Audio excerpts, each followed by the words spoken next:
In a room full of glitter, yarn and glue, there's a wild little whirlwind tearing right through. She's got half-knit scarves and decomposed dreams, a hot glue gun and impossible schemes.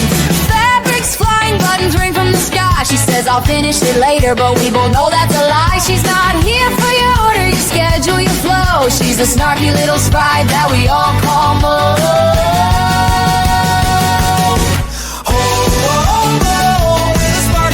I glow, leaving chaos wherever she goes. She's a queen of to be finished, but her magic's never diminished, 'cause Mo's gonna craft till the moon's hanging low.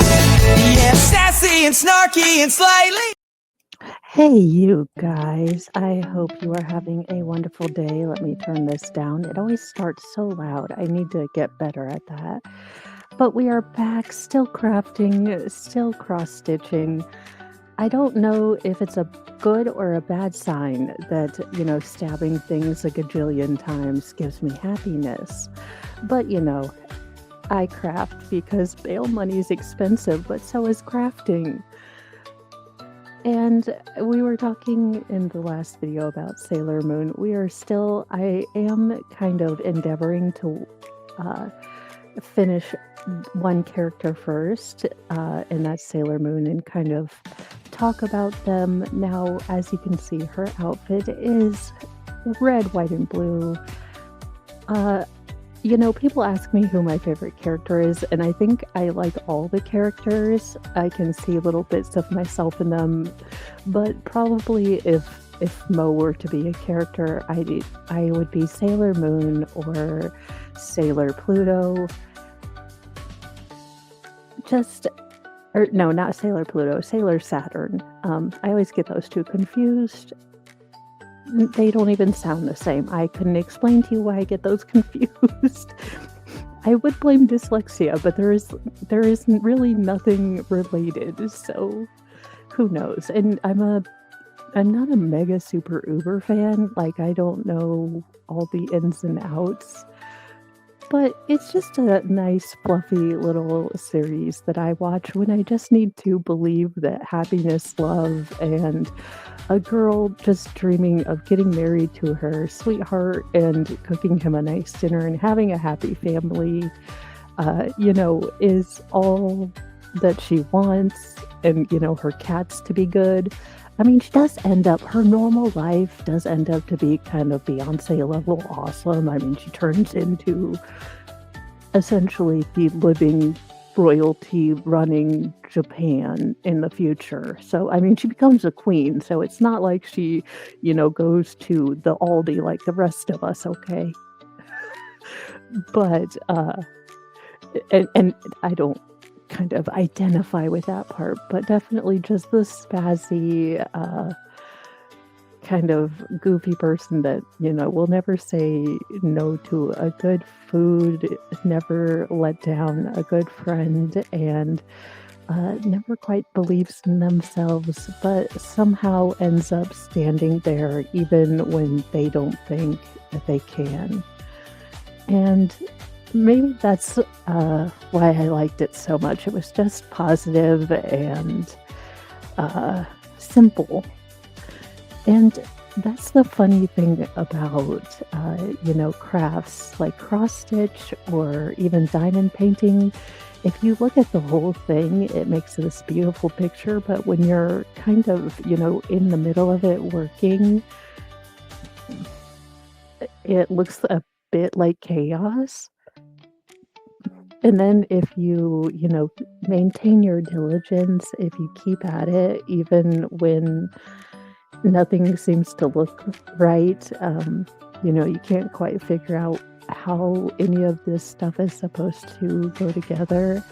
It starts coming together if you trust the plan. And, not to get philosophical, because neither am I Jesus or Oprah, but sometimes life is a lot like crafting. We buy too much and we never have enough time. Well, not only that, but, when we're in the middle of the thick of things and we're, doing what we think is right, we can have a lot of doubts. We can be really, really sure that, life has picked the wrong person to bestow whatever, responsibility or task or something that life has put in our way. And, we're really sure that if you look around, the universe or God or whatever could pick, so many better people, smarter people. I'm just me. But I have found in my life, in my crafting, that if you stick to it, follow the plan, fix your mistakes, uh, don't give up when you make a mistake, get that seam ripper out. I will be documenting those. I haven't had any on this particular project, but the last kit I had put a wrong color in and I didn't catch it. Now that was from Tapestry Market, the place that I normally buy from. So I was actually quite shocked that it had that problem. But, that's why I do encourage you to check all the colors against the legend.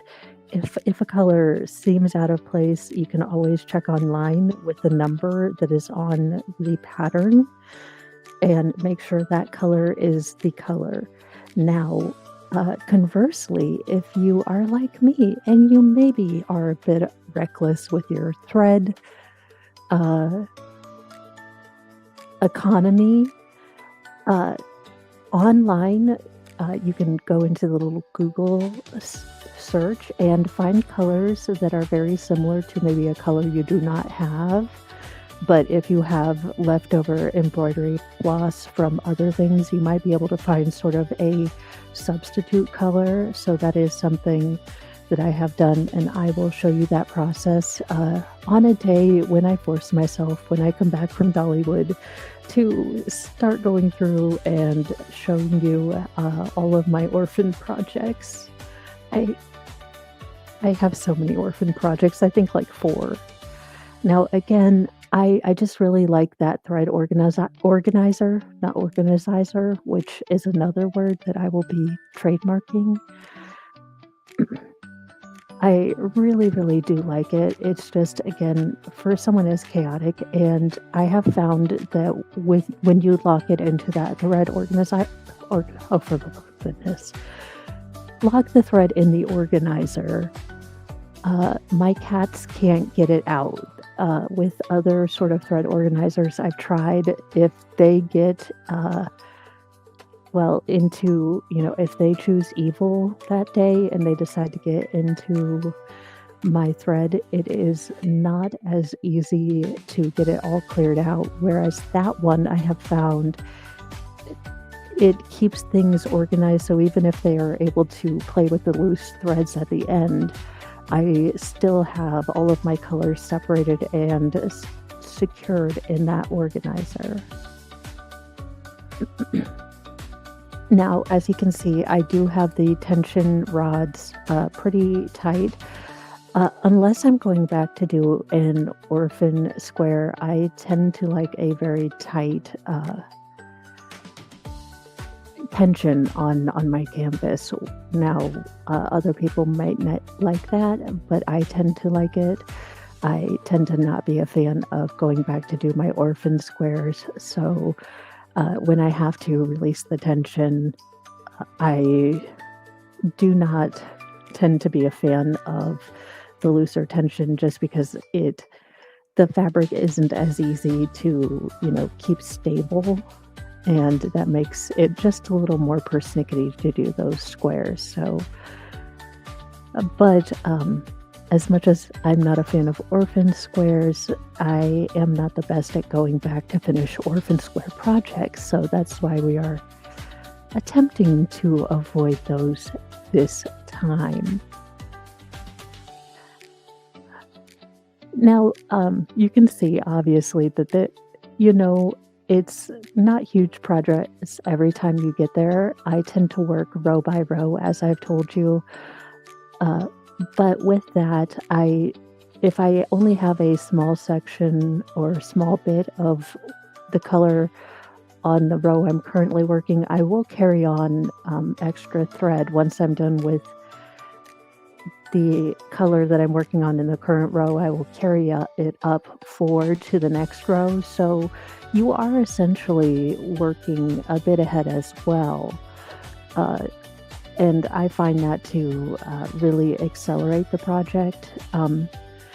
Because sometimes you can feel like, oh, I've worked for 3 hours and I've only gotten this done. But if you take a bit of a look back or look at the bigger picture, you'll see that you've gotten, a lot of the next row done as well.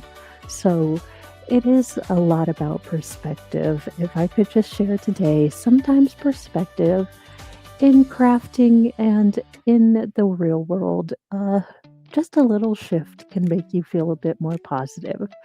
I hope this craft video finds you well and happy, and we will continue. Again, a reminder that I will be putting up this longer batch video at triple the speed in its full form with just the audio behind it.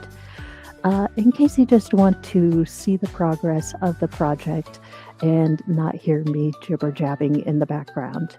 I am trying to, reach more craftians inside, outside, visual, audio, and not. And I hope you guys appreciate these small but steady improvements. Like I said, this will be the batch recording that is on the old camera, and then I'm excited for you guys to see the new camera and how it zooms. I've been pretty impressed, but y'all know me. It doesn't take a lot to impress me, like glitter nail polish. But as a non-techian, I found it to be very good. So I hope you guys appreciate it, and I will see you in a little bit. Best crafting, my inside and outside craftians. Bye, you guys.